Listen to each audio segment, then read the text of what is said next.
What's up guys, it is the T-Ball and I am back with another video. Before I start, if you guys could hit that like button and subscribe for more NBA, Brooklyn Nets, and Jeremy Lin videos. Your support is greatly appreciated as we are trying to hit 1,000 subscribers by the end of this year, so if you're not subbed, be sure to hit that sub button as your support means the world to me. So today I'm going to be going over Jeremy Lin and the Brooklyn Nets comeback to defeat the Memphis Grizzlies by a score of 122 to 109. So some key box score stats really quickly. Jeremy Lin was fantastic. He played 24 minutes, scored 18 points to go along with 4 rebounds, 1 assist, 2 turnovers, 5 personal fouls. He had a plus minus of plus 15. He shot 5 of 10 from the field, 3 of 7 from 3-point range, and 5 of 6 from the free throw line. So Brook Lopez with 8 points, 4 rebounds, 2 assists, and 1 steal with a plus minus of plus 16. He was 3 of 6 from the field, so you can see he didn't really get too many touches on tonight's game. We'll get more into him later. Isaiah Whitehead with 15 points on 5 of 8 shooting from the field, 2 of 4 shooting from 3-point range, and 3 of 3 shooting from the free throw line. Sean Kilpatrick was great off the bench with 23 points on 3 of 5 shooting from the field, 1 of 1 shooting from 3-point range, and 6 of 17 shooting from the free throw line. So I'll get more into him later as well. So for the Grizzlies, Conley 32 points and 6 assists. Marc Gasol, 18 points, 6 rebounds, 4 assists, and 2 blocks. And for you old Lin fans who remember Lin when he was with Houston, Chandler Parsons was one of his best friends on the team, and he scored 12 points. So a quick recap, the Nets were on fire early in the first quarter. They were unconscious from 3-point range, but the Nets bench came in, they lost some flow in the offense, and the Grizzlies actually caught fire from 3, and by the end of the first quarter, the Nets lead was cut from around 10 points to only 2 points.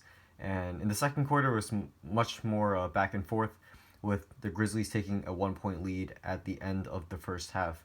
So in the third quarter, the Nets fell behind pretty early.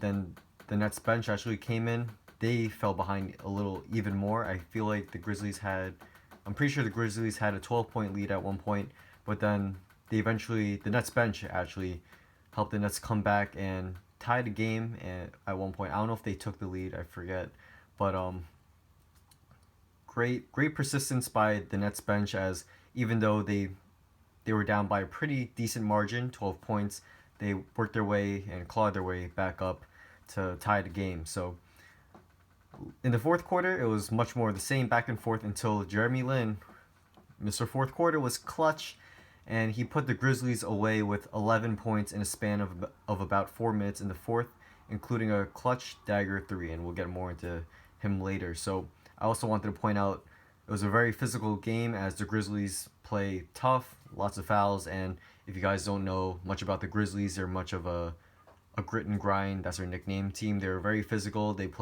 used to play a very old school style game, but now they got a little more shooters, so their offense is a little more modern, but their defense is still very, very physical. So, oh, and also, this isn't in my notes, but I remember the Nets broadcast saying the Grizzlies were somewhere around like 6 in defensive efficiency, and they hold opponents to the 6th least amount of points. So for the Nets to score 122 points on a tough Grizzlies defense on the road, and take the win, play some good defense on the Grizzlies. It's great to see the Nets getting some tangible results after struggling throughout the majority of the season. So throughout the game, there were some questionable fouls, mostly in favor of the Grizzlies until the end, where I feel like the Nets did get a couple favorable calls for them, especially Sean Kilpatrick. He took 17 free throw attempts, and when he drove to the rim, he was drawing fouls. He looked like a young Jeremy Lin, when Lin back in his days in New York would easily draw fouls. So good for Kilpatrick. Hopefully he can keep this up. Yeah, so Lin was called for a few very, very interesting and, in my opinion, wrong calls.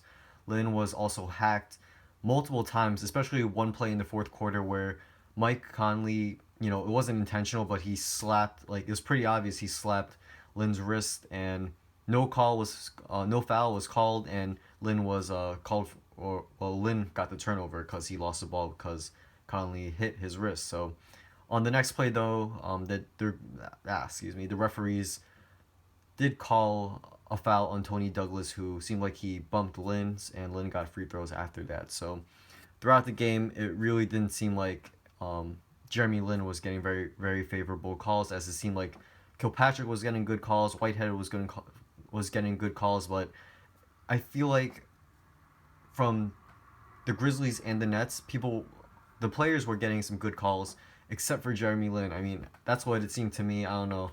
Tell me what you guys think in the comments, but yeah, it just seemed very interesting. So maybe someone should make that what was it called? The two flagrant to call video, part two for Lin. So yeah, but actually maybe, because that would definitely help the refs and the NBA take notice that still Lin's not getting favorable calls, even though players on his team and the opposing team are getting very favorable calls. So I feel like I said favorable so many times. So yeah, Marc Gasol was great on defense on Lopez. As I said before, Brook Lopez only took 6 shots. As a Gasol was a big part of that, playing good defense, denying Lopez the ball. And when Lopez did get the ball, Gasol did play some pretty tough defense, as I know. Even though Lopez had a clutch bucket at the end, it was like a fadeaway, very tough jumper over Gasol, and very few big men could usually hit that. So kudos to Gasol for playing a great defensive game, and he was decent on offense. I think he what did I say, 18 points and 6 rebounds, and he was 4 of 11 from the field. So not too efficient shooting, but still, definitely should potentially make an All NBA third team. Maybe he's been pretty actually he's been very good this season.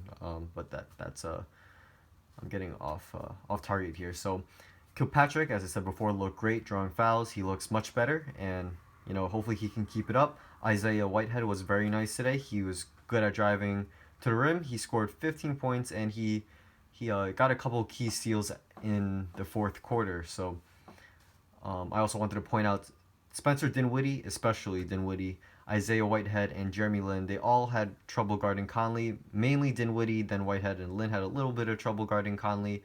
Not necessarily when Conley was just taking shots, but it was mostly when Conley was faking Lin. And I think a couple times Conley drew fouls on Lin, especially one point in the fourth where Conley got 3 free throws from a Jeremy Lin foul. So Jeremy Lin got to really watch out from those fakes, and especially Dinwiddie. He had so much trouble guarding Conley. At one play, Dinwiddie was called for the foul on a 3-point attempt, and Conley hit the 3. So did not like how Dinwiddie played tonight, both on offense and defense, as Dinwiddie did have a couple turnovers, and he didn't really shoot the ball too well, I'm pretty sure. So yeah, let me just see. Yeah, for Jeremy Lin, he was amazing tonight, as you guys should definitely check out the highlights if you didn't see the game yet, or if you just want to, rewatch Lin's incredible play in the fourth quarter. He struggled with foul calls throughout the game, but he came in so clutch in the fourth quarter. As I said, he had a Kobe-like jumper at the end of the game, or with about 3 minutes remaining, and then next possession, he had a 3 over JaMychal Green, which was basically the dagger, as the Nets would go up by double figures at that point. And it was really cool seeing Lin having a little bit of his swagger back, as he put a finger to his mouth to tell the crowd, like, shh, because it was game over, you feel me? And I was so hyped when Jeremy Lin hit that 3. It was crazy.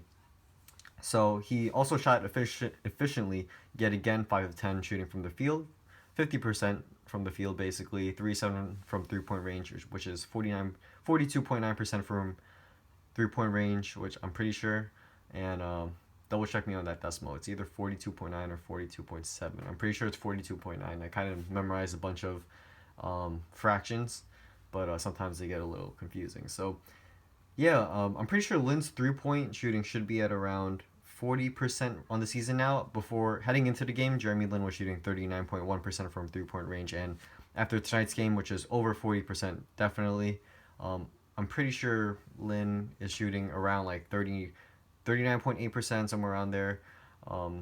After tonight's game, or maybe a little above 40%. I haven't calculated yet. So great for Lin. He's having a PER of probably over 20 after tonight's game. So Lin's been great this season. It's just injuries, and kind of sucks, but I know next season Lin's going to be even better.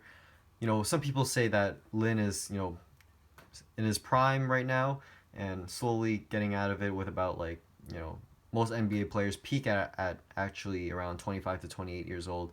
But I think Jeremy Lin's situation is different. I said this in multiple videos. I feel like Jeremy Lin is more of a Kyle Lowry, Steve Nash type of guy in not necessarily how they play, but I think, well, actually Jeremy Lin does play like Steve Nash, but in my opinion, except with a little more driving, scoring. But I mean this in a way how Nash peaked at around 31, 32. Lowry, he's having a career season at age 30. I feel like Lin's the type of player who's gonna have a great season around his, you know, low 30s. As even though Lin, the age will be, technically kind of old for the NBA. Lin didn't really play too much when he was, younger. With the Warriors, he only played 29 games, and with this injury, he sat out most of the season. He's not really expending so much energy playing the game. His body's not being worn down so much. So, and not to mention, he came off the bench for the Lakers, the Hornets, and he hasn't been playing too many minutes.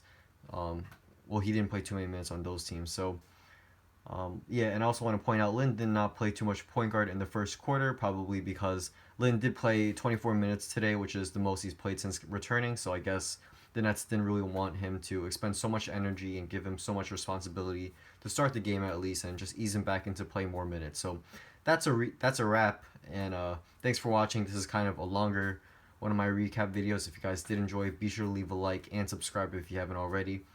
And drop a comment down below what you thought of this pretty crazy game. One of my favorites of the season, and hopefully, much more fun games to go in the rest of the season with Lin hopefully healthy for the remainder of the season. So thanks for watching. Once again, your support means the world to me, and I'll see you guys soon for Wednesday's game against the Hawks. Peace.